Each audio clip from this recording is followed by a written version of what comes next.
अरे हल्क उठ जा, तेरे पापा रात को खेत गए थे, अभी तक घर नहीं आए। मुझे बहुत चिंता हो रही है बेटा। क्या?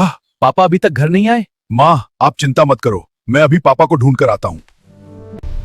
पापा, पापा, आप कहाँ हो? अगर पापा को कुछ हो गया तो मैं पूरी दुनिया खत्म कर दूंगा। बचाओ, कोई बचाओ, मुझे सांप ने काट लिया है। पापा! বাবা, আমি এখানে আছি, চোখ খুলুন, আমি আপনাকে বাঁচাবো। সাপে আমাকে কামড়েছে। আরে চিন্তা করবেন না বাবা, আমি আপনাকে হাসপাতালে নিয়ে যাচ্ছি। पापा, आप टेंशन मत लो, मैं आपको बचा लूंगा। हम अभी अस्पताल जा रहे हैं। डॉक्टर साहब, मेरे पापा को बचा लीजिए, उन्हें सांप ने काट। डॉक्टर साहब, मेरे पापा को बचा लीजिए, उन्हें सांप ने काट लिया है। मैं आपके आगे हाथ जोड़ता हूँ। घबराने की जरूरत नहीं है, लेकिन ऑपरेशन करना पड़ेगा। इसके लिए 40 लाख रुपए चाहिए। क्या? 40 लाख रुपए? ठीक डॉक्टर साहब, आप बस मेरे पापा को बचा लीजिए। नहीं है, ये 40 लाख रुपए ना चढ़ेंगे। अब मैं बस मेरे पापा को बचा लीजिए। चाचू, मुझे पैसों की बहुत जरूरत है, मेरे पापा की जान खतरे में है। ঘোষণাকারী, গ্রামে একটি বিষাক্ত সাপ দেখা গেছে, যে ধরতে পারবে তাকে 25 লাখ টাকা দেওয়া। এই সুযোগ আমি ছাড়বো না, বাবার জন্য আমি যাব। পথ কঠিন, কিন্তু আমি থামবো না।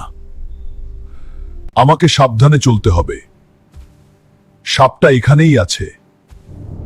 এই সুযোগ আমি ছাড়বো না, বাবার জন্য আমি যাব। আমি ভয় পাই না, আমাকে এটা থামাতে হবে। সাপটা অনেক বড়, এটা খুব বিপজ্জনক, আমাকে শান্ত থাকতে হবে। আমি সবাইকে রক্ষা করব। সাপটা অনেক বড়, আমি সাবধানে কাজ করেছি, এখন সবাই নিরাপদ। তুমি গ্রাম বাঁচিয়েছো, এই নাও 40 লাখ টাকা। এই টাকা বাবার চিকিৎসার জন্য। বাবা, আমি টাকা জোগাড় করেছি, তুমি বেঁচে যাবে। ডাক্তার সাহেব, আমি টাকা নিয়ে এসেছি, এখানে পুরো 40 লাখ টাকা আছে। ঠিক আছে, আমরা এখনই শুরু করছি। আমার বাবাকে বাঁচা। বাবা, আপনি শক্ত থাকবেন, আমি আপনার জন্য সব করব। আমি আপনাকে হারাবো না। আমরা অপারেশন শুরু করছি। এখন দোয়া করা দরকার। বাবা, আপনি শক্ত থাকবেন, আমি আপনার জন্য সব করব। আমি আপনাকে হারাবো না। অপারেশন সফল হয়েছে, এখন উনি নিরাপদ। ধন্যবাদ ডাক্তার সাহেব। বাবা, আমি এখন ভালো আছি। বাবা, তুমি বেঁচে আছো, আমি তোমাকে কোথাও যেতে দেব না।